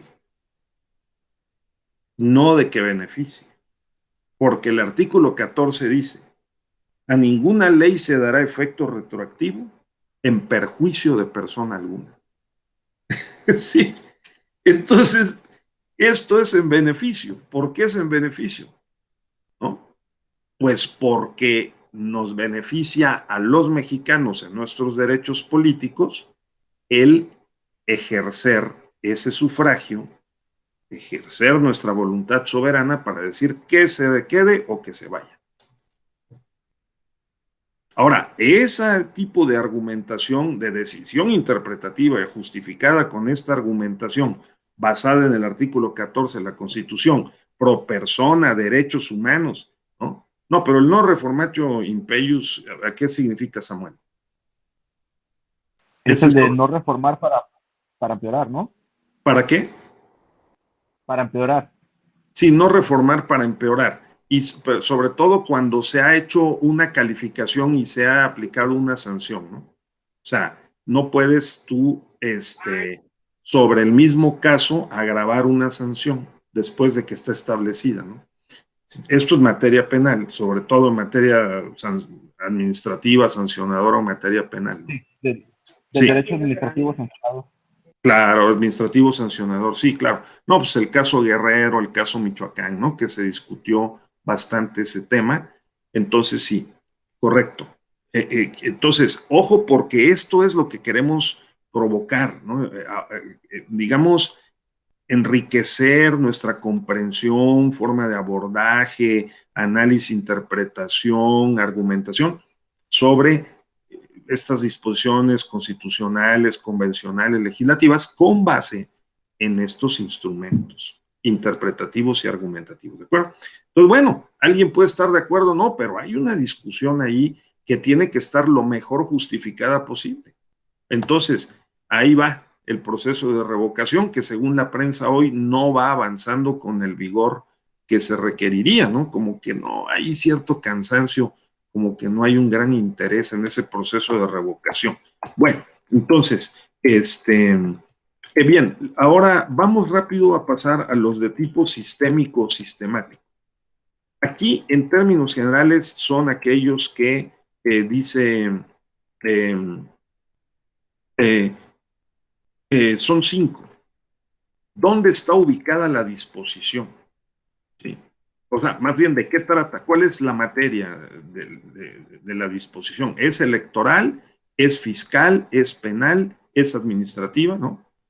¿En qué parte de la Constitución o de la ley está? ¿Bajo qué título, capítulo? Eso también es un criterio para interpretar y argumentar.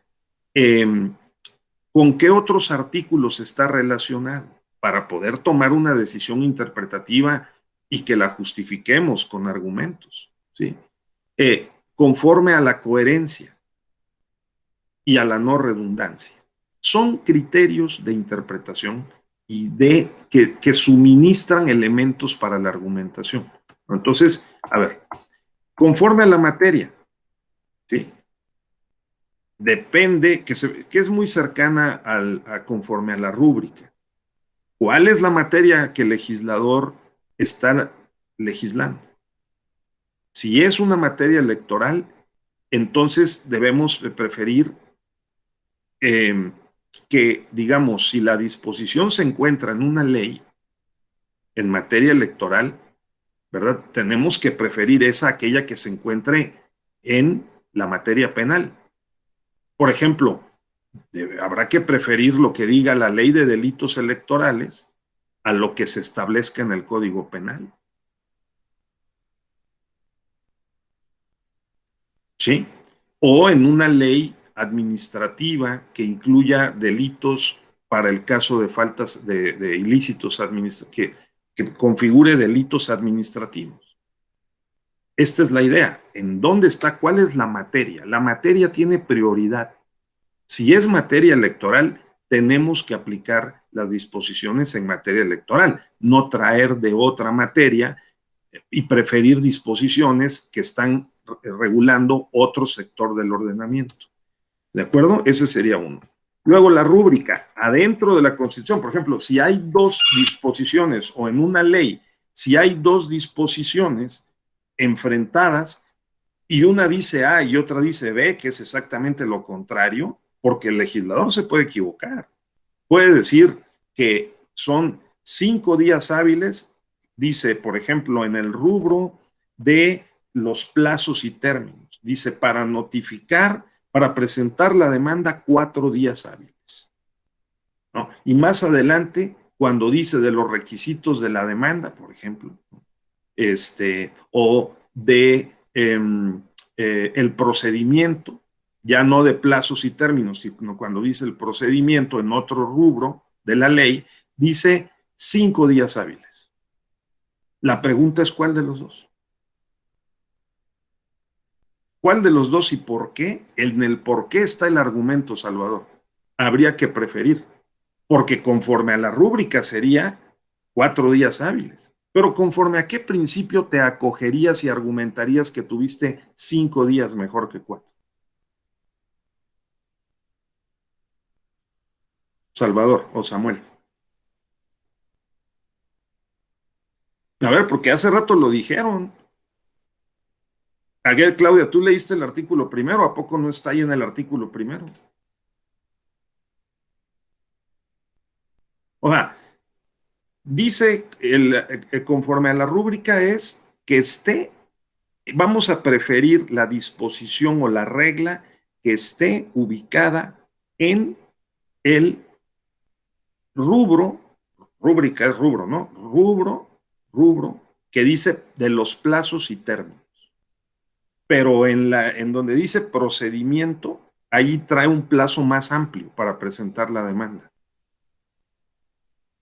En plazos y términos dice 5 días, 4 días hábiles, pero en procedimiento dice se deberá presentar en 5 días hábiles. ¿Cuál de los dos? A ver, Samuel. Bueno, conforme lo hemos venido aplicando, es el que ofrezca la mayor protección para el justiciable, ¿no? Bien contestado. Se ha hecho usted acreedor al premio de los 64,000 saludos y aplausos. Exacto. Fíjense ustedes la diferencia, ¿no, Samuel? Compañeras, compañeros. Si no tuviéramos la reforma de 2011 con principio pro persona, no podríamos interpretar ni argumentar, por lo tanto, justificar la decisión interpretativa de que conforme al pro persona hay que tener por inaplicado el artículo, vamos, o la que más favorezca primero, conforme a. Ese es el sentido. Conforme a la Constitución y el pro persona, deberíamos decir, no, yo tengo hasta 5 días, aunque conforme a la rúbrica, que sería un primer criterio de interpretación, diga que son 4 días. Pero yo puedo argumentarle al juez que es conforme a la Constitución y al pro persona que sea 5 días. Ya si el legislador se equivocó, pues es un problema de él. Pero yo interpreto que probablemente él quiso decir, oye, pues 4, pero ¿sabes qué? Hasta 5, ¿eh? Y conforme a la Constitución, nos favorece que sea hasta 5. Porque si no, nos la van a desechar por extemporáneo. ¿De acuerdo? Sí, Salvador. Si no tuviéramos estos criterios interpretativos, pautas interpretativas, principios, 2011 en adelante, entonces estaríamos sujetos a la pura legalidad, que es lo que dice el código. Hoy tenemos la posibilidad de la Constitución. ¿De acuerdo? Que se sobrepone, irradia, como decimos, ¿no? Inunda, ilumina, ¿no? A los ordenamientos, leyes secundarias y nos permiten ampliar los derechos. ¿De acuerdo? Bien, entonces ese es otro. Luego, el argumento sistemático o sistémico, en sentido estricto. Tenemos que tomar en cuenta varias normas. O sea, el derecho es un sistema. Y es un sistema de principios, de reglas, de directrices, ¿no? El derecho es un sistema de garantías de los derechos y de los principios. Entonces, no lo podemos ver aislado, ¿no? Ya sabemos eso. Esa es una de las bases o de las premisas del argumento sistémico o sistemático, ¿verdad? Entonces, hay que combinar los enunciados para poder interpretar debidamente y justificar la decisión. Hay que reconstruir la regla o, si ustedes quieren, la norma jurídica completa. Por eso hay que leer la jurisprudencia, porque la jurisprudencia enuncia la norma jurídica completa, ¿no? Cuando una jurisprudencia dice, conforme con los dispuesto en los artículos tal, de tal ley, tal, y tal, y tal, y tal, y tal, ahí está la interpretación sistemática, ¿no? Extraemos que cuando la Constitución o cuando la ley dice que hasta un número de regidores en un ayuntamiento se debe de entender, ¿sí? No obstante que el otro artículo diga que son 5, que son 4, que hasta 20, porque tenemos que hacer una interpretación sistemática entre diversas disposiciones. Por lo tanto, la construcción, el enunciado de la norma jurídica completa es que allí donde varias disposiciones de tal ley, de tal ley, de tal ley, o de tales artículos digan X, Y o Z y se contrapongan, deberemos entender por una interpretación sistemática de esas disposiciones que el legislador lo que quiso decir, ¿sí? O lo que nosotros asignamos como significado es hasta 20 regidores, no 5 ni 10. ¿De acuerdo? Y podemos generar otros argumentos, podemos decir, además, por la progresividad, además, por el pro persona, además, pero ahí tenemos herramientas o instrumentos para operar esta interpretación y luego la justificación que se extrae de la propia operación interpretativa. ¿De acuerdo? Sí. Entonces, luego ahí, por ejemplo, es decir, unos artículos, en algunos casos, hoy día, después de la reforma 2014 en materia de reelección consecutiva de presidentes municipales, regidores o concejales de los ayuntamientos y de legisladores locales y federales que no teníamos desde 1933 la prohibición absoluta, ¿sí?, de reelección consecutiva, o sea, nadie podía reelegirse en el mismo cargo, sino debía dejar pasar un periodo y luego ser reelecto diputado local o concejal de un ayuntamiento, ¿sí?, diputado federal o senador. Pues a partir de 2014 se pueden reelegir, dice la Constitución, hasta por 12 años, o sea, el equivalente, los senadores una vez, los diputados federales hasta 3 veces, ¿no? Más la primera, pues son 4, son 3 por 4, 12 años. Pero a ver, Salvador, tú que eres de una pueblo, comunidad o que tienes adscripción, ¿no? Entonces, hay pueblos, comunidades que eligen, ¿no?, por un año, por año y medio, fíjense, por 2 años, que no. Lo que dice la Constitución es que no se pase de 3. O sea, no se pase de 3. Entonces, una interpretación sistemática de varias disposiciones es: en el derecho electoral mexicano, la reelección es válida de manera consecutiva, en periodos consecutivos desde 2014, pero siempre y cuando no se rebase el periodo de que de que se rebase el periodo de 3 años. ¿De acuerdo? Puede ser de 1 año y medio, puede ser de 1, de 2, sí, pero no de 5. ¿De acuerdo? Y eso se extrae de una interpretación de varias disposiciones. Esa es la disposición sistemática. ¿De acuerdo? No una interpretación aislada. Por eso, el problema de la elegibilidad, fíjense, este es un problema que se van a encontrar una y otra vez.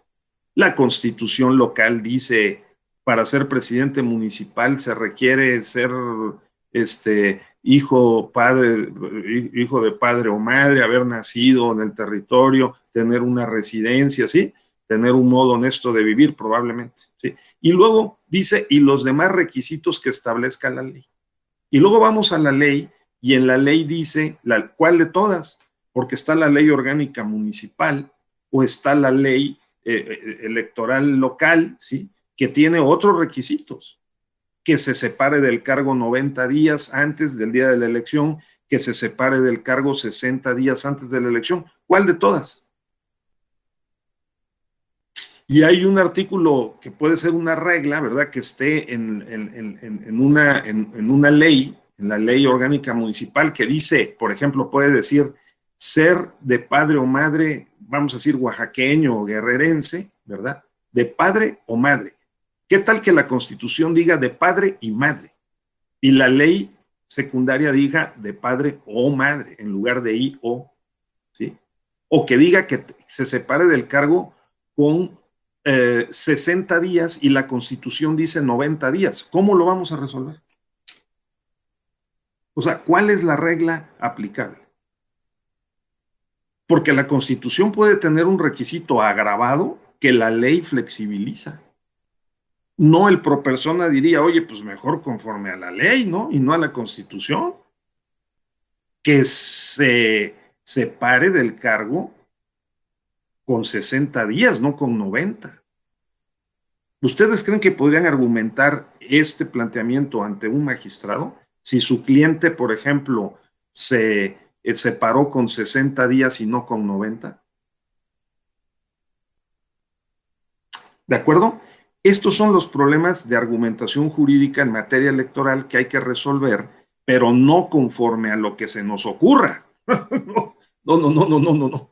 Ni conforme a una especulación, no conforme a las garantías lógicas, metodológicas y argumentativas, ¿sí me explico? O sea, hay reglas, hay métodos. Porque si le vamos y le decimos al juez: oye, juez, fíjate que se separó con 60 días, pero consideramos que ese es el plazo correcto. Bueno, va a decir el juez: oye, por favor. Sí.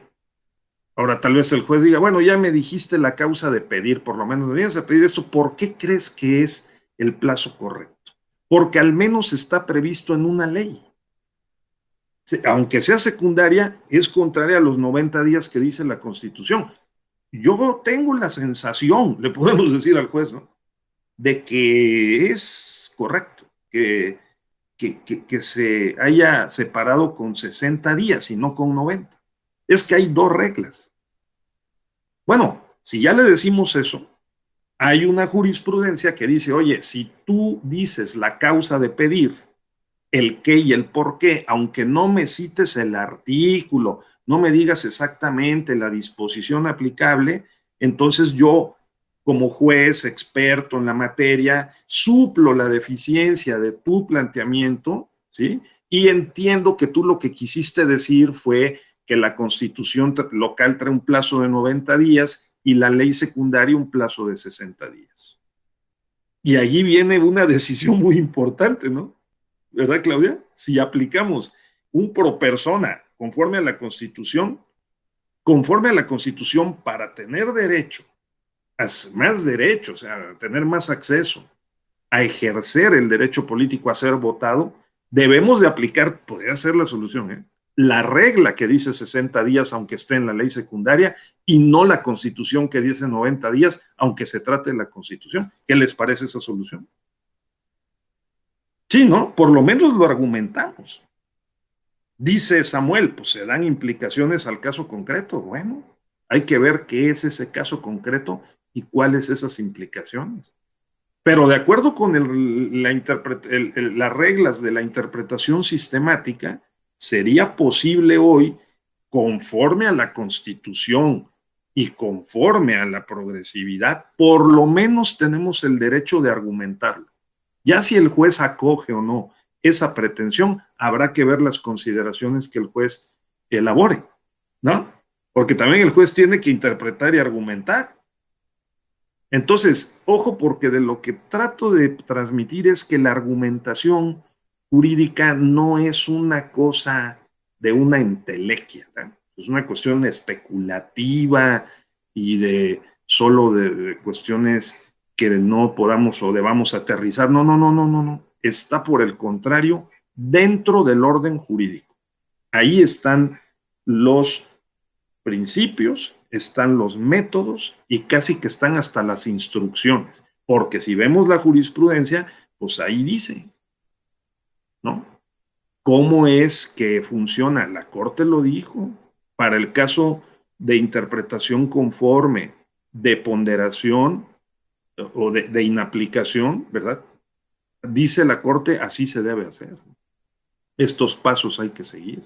La Sala Superior dice interpretación conforme, ponderación y luego no aplicación de la disposición que se considera inconvencional en el caso concreto. Hay que ver, ¿no? Porque si decimos, a ver, es más conforme con la Constitución lo que dice la ley secundaria que lo que dice la Constitución local, porque la Constitución local reduce a 60 días, aunque se trate de la Constitución, pero la ley dice 90, ay caray, habrá que ver. Habrá que ver. Por lo menos, insisto, lo podemos argumentar, ¿no? ¿Sí? Bien. Muy bien. Luego otro, el argumento por la coherencia, ¿no? Si vamos a aplicar una regla o una disposición que hacen nugatoria otra, ¿no? Entonces hay que tener cuidado, porque puede ser que esa otra también sea relevante, importante, y por lo tanto hay que considerar con cuidado si la coherencia entre las normas y la selección de una de esas disposiciones no va a afectar a la ley o al sistema del que forma parte, ¿no? ¿Sí? Entonces, tenemos que buscar un significado, que eso es la interpretación conforme, que lo haga más coherente. Si la interpretación, el significado lo hace más coherente con el sistema de derechos, entonces ese es el significado que hay que escoger. Ya sea que se descubra que el legislador lo quiso hacer así o que nosotros asignemos ese significado. ¿Sí? A ver, vamos a ver cuál. El control de constitucionalidad y convencionalidad, justo que es lo que estaba diciendo, ¿no? O sea, es más conforme con la Constitución el que, digamos, que el plazo de 60 días, de 90 días para separarse del cargo es válido y tiene, digamos, preeminencia sobre el plazo de 60 días. La respuesta será que sí, ¿no? Ahora, en casos más complejos, como alguien mencionó hace un rato aquí, non reformatio impeius, que, por ejemplo, a ver el caso Guerrero, el caso Michoacán, con la pérdida o la cancelación o la revocación del registro de la candidatura a las gubernaturas, ahí caso más complejo, pero habría que examinar las sentencias, a ver qué clase de interpretación y argumentación se utilizó, ¿de acuerdo? ¿Sí? Porque ahí se decía, oye, a ver, él sabía, esos candidatos sabían que eran precandidatos y no se registraron como precandidatos porque el partido no estableció, dijo expresamente que no habría precandidaturas. No habría precandidaturas. Entonces, ¿cómo pueden llevar a cabo actos anticipados de precampaña o de campaña si el partido decidió que no habría precandidaturas? Las iba a decidir por encuesta en su momento. ¿Quién sería el candidato o la candidata? Y por lo tanto, como no había precandidatura formalmente, entonces tampoco tenían por qué ni el supuesto precandidato ni el partido presentar los informes de precampaña, de gastos de precampaña. ¿Se entiende, no? Esa era la base de la argumentación, la base de la estrategia argumentativa, ¿no? ¿Y qué esquemas argumentativos se utilizaron o qué métodos? Decir, oye, no es precandidato formalmente, por lo tanto, no tiene por qué, no encaja en el supuesto normativo de que deba presentar los informes de gastos de precampaña, de ingresos y gastos de precampaña. ¿Ustedes considerarían en principio que eso les haría triunfar ante el tribunal? Oye, no pongamos un tercero, ustedes, el partido dice, oye, no va a haber precandidatos. Por lo tanto, en la convocatoria para que se inscriban no hay precandidaturas. Ahí lo que dice es que los vamos a seleccionar como candidatos en su momento con base en una encuesta. Y una de las consecuencias, o como dijo uno de ustedes, la implicación jurídica al caso concreto es que, por lo tanto, no tengo la obligación de presentar informes de precampaña, como dice, de gastos de precampaña, como dice la ley, la LEGIPE. Yo tengo que presentar los gastos de precampaña. Si hay precampaña, pero como no hay, entonces no tengo obligación de presentarlo. Parecería muy lógico, ¿no? Sin embargo, realizan materialmente actos de precampaña. O sea, ponen unos espectaculares, 1, 2, ponen ahí, ¿no? Sacan en Facebook de que ustedes son aquellos o aquellas que pueden cambiar el curso de la historia, ¿no? En el Estado, ¿no? Y en fin, y se demuestra que gastan, así sea, un peso en esos espectaculares o en esa publicidad. ¿Están haciendo precampaña materialmente, sí o no?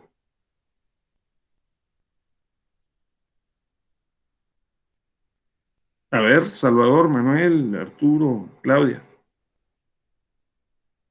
¿No? Ese es el caso Guerrero, y el caso Michoacán. A ver, Adolfo. Buenos días a todos. Bueno, pues antes que nada, un servidor es militante de ese partido, ¿no? Sí. Entonces, ese partido se dice todavía que es movimiento, ¿no? Y que es una serie de movimientos sociales dirigidos a la cuarta transformación del país. Claro, sí, sí. Entonces, como partido movimiento partido, se salen un poquito del margen establecido en la ley electoral, porque por experiencias pasadas, al reconocerle la categoría de candidato a las personas, de precandidato a las personas, iban e impugnaban. O sea, lo que ellos han intentado es no otorgarle esa calidad para evitar ese tipo de litigio electoral. Porque no le reconocen la calidad de precandidato. Antes sí, había un dictamen que elaboraba la Comisión Nacional de Elecciones del partido y decía, no, pues estos son los precandidatos, o estos son los aspirantes, pasan al siguiente tema, los precandidatos, y ya se inicia lo que es la encuesta. Pero la ley establece que todos los partidos deben informar a la autoridad electoral cuál es el método de selección de candidatos. Y Morena dijo, esa encuesta, y en este caso es la tómbola o la insaculación. Entonces, él está informando de qué manera va a seleccionar. Ya después dice, es que sí realicé la encuesta, pero no son precandidatos. Entonces, ahí viene la contradicción. Ah, Ajá. en Sí, este sí. momento, Morena ya sacó la convocatoria para 6 estados para la elección de la gobernatura. Igual dice, no son precandidatos, son aspirantes a la gobernatura, a la candidatura a gobernador, y ya están haciendo pre-campaña. Por ejemplo, yo vi un video del aspirante de Oaxaca y ya dice, si te preguntan en la encuesta, fulana es la respuesta, ¿no? Lo mismo están haciendo aquí en Quintana Roo. Ya están haciendo actos anticipados de pre-campaña por el hecho de que ya hay una convocatoria en el partido. Eso sería mi opinión. Claro, pues sí. Por eso yo leí ayer, por cierto, una nota que decía que en algunos estados, no recuerdo en cuál, que será hasta el año que viene, hasta marzo, que haya candidatos, que se selecciona el candidato para evitar que ocurra lo que ocurrió en Guerrero o Michoacán. Pero pues ahí está el problema para nuestros efectos de la interpretación y la argumentación, ¿no? O sea, hay que tener cuidado con las reglas y los principios, ¿no? Porque de lo que yo recuerdo de haber leído la sentencia de Michoacán y la sentencia de Guerrero, es, fíjate, estimado compañero Luis Alberto, ¿verdad? O quién fue el quien opinó, que que se requiere, ahí voy ahorita, se requiere, fíjense ustedes, así que hay una premisa que vence a las demás. Fíjense esto, fíjense, esto es muy importante. Yo me quedé también, digo, pensando en eso, ¿no? Lo que dice la tesis de jurisprudencia respectiva, el criterio de la sala superior, ¿no? Es de criterio que no es de ahorita, es desde hace 10 años.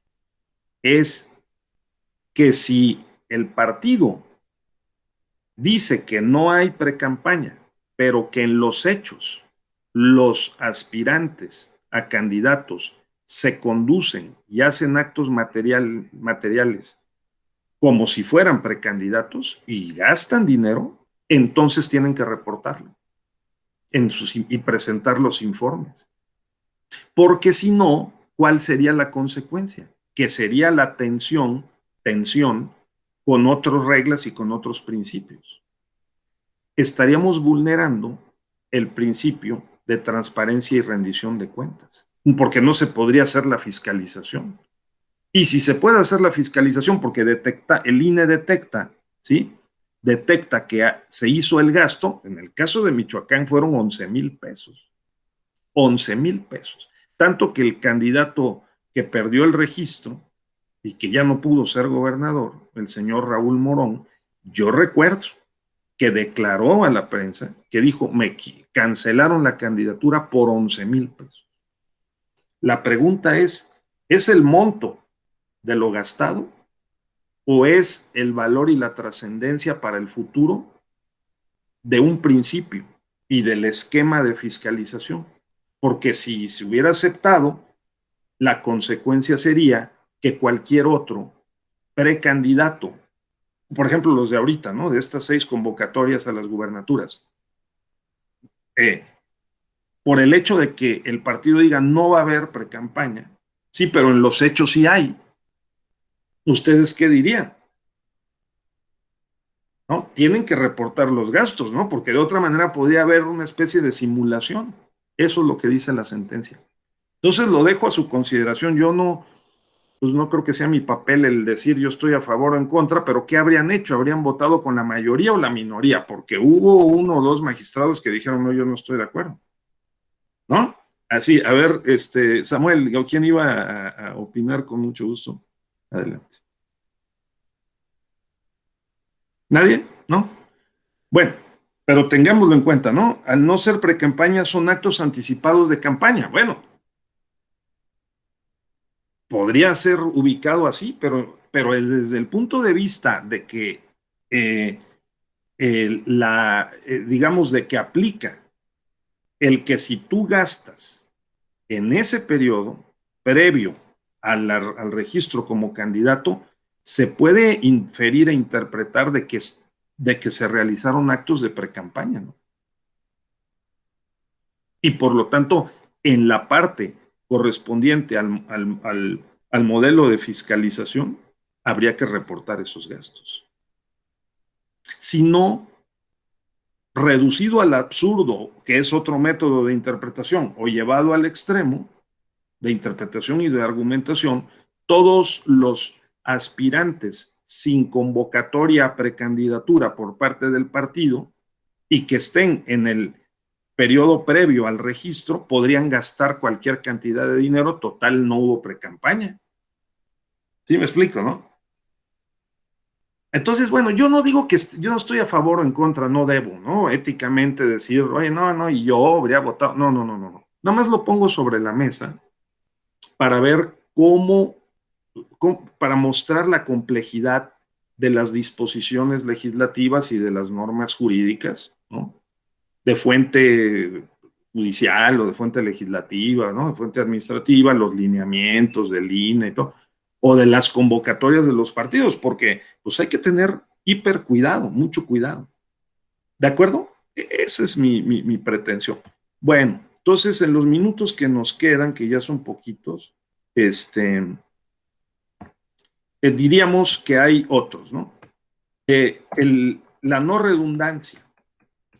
Bueno, habría que cuidar que el legislador, si es redundante, ¿cuál fue el primer significado la primera regla que estableció? ¿Verdad? Si primero dijo días inhábiles y después dijo días hábiles, probablemente debemos de preferir que lo que quiso decir es días inhábiles. Bueno, ahora, los argumentos de tipo funcional. Ya decíamos reducción al absurdo, pragmático, teleológico, histórico y de autoridad. Ahí están estos 5. Les informo que ustedes pueden bajar el libro de Francisco Javier Esquiaga. Búsquenlo, por favor. Las sentencias del Tribunal Electoral del Poder Judicial de la Federación. La interpretación y la argumentación, o creo que se llaman los argumentos interpretativos en las sentencias del Tribunal Electoral del Poder Judicial de la Federación. Ahí está.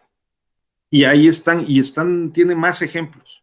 Yo quiero aquí destacar el argumento pragmático, compañeros, porque el argumento pragmático está, según recuerdo, en las sentencias finales que ordenaron cancelar el registro como candidatos tanto al candidato al gobierno de Michoacán como al gobierno de Guerrero en este proceso electoral pasado. ¿Cuál es el argumento pragmático?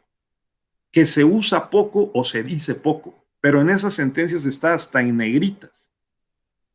Y eso hay que tenerlo presente también mentalmente, operativamente, cuidadosamente.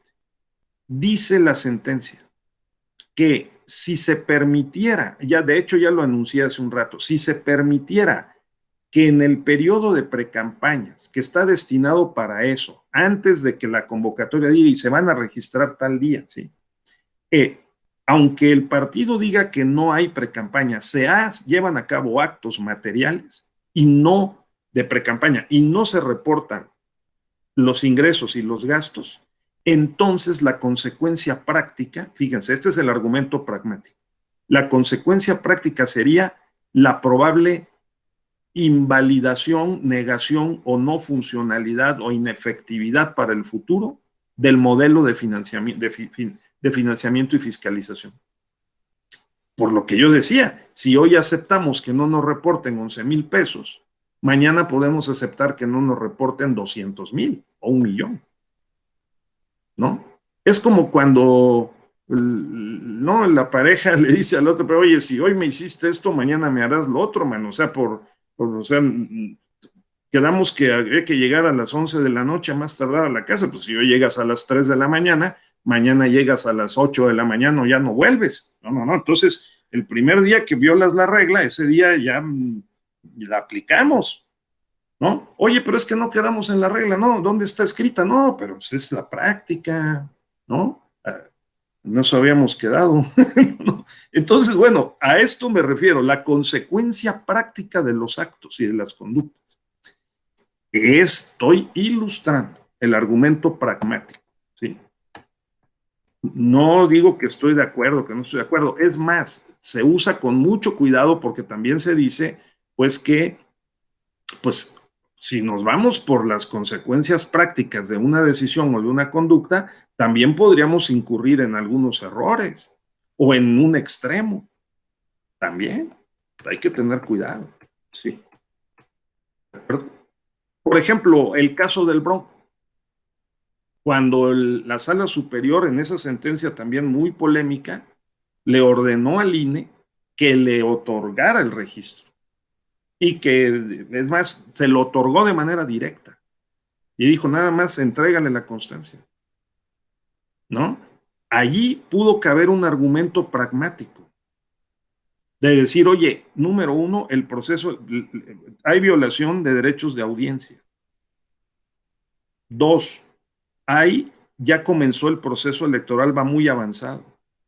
Tres, y este es el argumento más importante de carácter pragmático en ese caso, yo infiero, ya ni me acuerdo bien de la sentencia, pero estamos tratando de organizar aquí un esquema argumentativo, ¿no? Que es tres, es la primera vez que vamos a tener candidato en la historia de México moderno, que vamos a tener candidatos independientes, ¿no? Tanto la señora Zavala como él, Bronco. Y entonces la sala dice, por todas estas consideraciones, yo estimo que adelante, que participe. ¿De acuerdo? O sea, por las consecuencias que puede tener la decisión, que favorecen el que la figura opere. ¿Cuál figura? Pues la candidatura independiente. Fue lo mismo que el presidente de la Suprema Corte argumentó en el caso de la pregunta constitucional en favor de el llamado juicio a los expresidentes. ¿Qué fue lo que dijo el presidente de la Corte? Es la primera vez que vamos a llevar a cabo un ejercicio de esta naturaleza. Si lo bloqueamos, entonces hacemos inefectiva, nugatoria la figura, como ya había ocurrido con la reforma eléctrica, con 2 o 3 casos anteriores, en donde se había declarado inconstitucional la pregunta, ¿se acuerdan? Entonces, ese es el sentido del argumento pragmático. ¿Qué consecuencias va a tener la decisión? Y lo podemos retrotraer o digamos, aplicar a nuestra propia vida cotidiana. ¿Qué consecuencias prácticas tienen nuestros actos? Y esa es la interpretación y argumentación pragmática. Adelante, Adolfo, por favor. Pues de nuevo, como hablaba sobre la argumentación. Sí. Ya ve que está en trámite la solicitud para la revocación de mandato. Correcto. Una asociación civil amiga del partido fue la que promovió esa solicitud. Y aunque el trámite de la solicitud es para revocación de mandato, lo que se está buscando hacer es la ratificación de mandato. Sí. Entonces ahí, o sea, promuevo la revocación, pero lo que busco hacer es una ratificación. Sí. Ahí como, ¿cuál sería su opinión? Sí, hay varias formas de argumentar en torno a este tema. Si primero que las fuerzas políticas, habría que examinar detenidamente la ley, primero. La ley, porque la ley federal de revocación del mandato establece las reglas, básicamente. ¿Sí? Entonces habría que ver primero la ley. Sin un examen analítico de esa ley, cualquiera que sea nuestra interpretación y respuesta se manejará ahora sí que en una zona de penumbra. O sea, ¿no? Hay que iluminar eso. Pero suponiendo que la ley diga que es revocación y que no haya ninguna posibilidad de interpretar que se le debe poner a los ciudadanos, a los destinatarios de la convocatoria, las dos posibilidades, entonces yo daría la razón, concedería de que no está debidamente diseñado el instrumento práctico que dice ratificación o revocación, ¿no? Pero si cabe esa posibilidad por una inferencia que hagamos, una interpretación de las reglas de la ley, entonces sí, Entonces sí. Ahora, que en la práctica se esté manejando la promoción o la operación, ¿no? Concreta, en el sentido de que se maneje ratificación y no revocación, eso creo que está en un ámbito, digamos, operativo práctico, puede ser una habilidad, ¿no?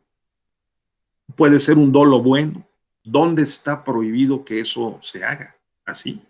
Porque pues hay dos opciones, ¿no? Realmente hay dos opciones. Que se revoque o que se ratifique. Entonces yo, hasta ahí sería mi planteamiento. Pero hagamos una cosa, nosotros nos vamos a reunir la semana que viene en este diplomado. Esta muy interesante cuestión que además está corriendo, ¿por qué no la estudiamos y la abordamos la semana que viene? Porque así le damos continuidad. Yo prometo estudiarlo con más detenimiento y ustedes prometan echarle un ojo y armamos aquí una buena intercambio, ¿sí? ¿Les parece? Sobre este tema que es muy sensible y muy interesante. Y no demos por agotado esto que estamos viendo. No, porque nos hace falta un poquito de tiempo, ¿no? Ya ven que vamos a regresar la semana que viene que nos encontremos en el módulo de argumentación política y ahí vamos a examinar esto. Vamos a terminar de ver el cuadro, ¿les parece bien? ¿Sí? Porque nos faltan algunos, el psicológico, el teleológico, el histórico, el argumento de autoridad y estos que son muy importantes, los argumentos integradores, analógico a partir de principios, sistemático y a fortiori. Luego habría que ver la ponderación que es conforme a partir de los principios. Ahí cabe la ponderación. En el lenguaje de Javier Esquiaga cabe la ponderación ahí. Entonces, vamos a cerrar hoy nuestra sesión, pero dejémosla abierta para la semana que viene. Otra cosa que voy a hacer con el mayor de los gustos, yo les voy a mandar este documento, ¿de acuerdo? Sí, con todo gusto, no se apuren. Al rato le voy a decir a nuestros compañeros, al maestro Miguel Ángel Sánchez, que me haga favor de distribuirlo con ustedes. Y así tendremos más elementos para que en el siguiente módulo que nos encontremos, yo creo que es el lunes o el martes, podamos seguir trabajando con este documento y tengamos presente el tema de la revocación. Prometen ustedes estudiarlo y yo lo estudio también y a ver a qué conclusión llegamos. ¿Sí? De acuerdo. Correcto. Pues muchas gracias. Cuídense mucho y mantenemos comunicación indirecta y nos vemos la semana próxima. Buenos días. Gracias, doctor. Buenos días. Hasta luego. Gracias, doctor. Que estén muy bien. Gracias, adiós, Gracias, bye. doctor. Gracias a la maestra, creo que es cumpleaños de la maestra Kenia, si no estoy equivocado, pues le mandamos una felicitación. Gracias, felicidades, adiós. Muchas gracias, doctor. Muchas gracias, doctor. Adiós. Gracias, Sí. gracias. Adiós. Un abrazo fuerte, que la pase bien. Muchas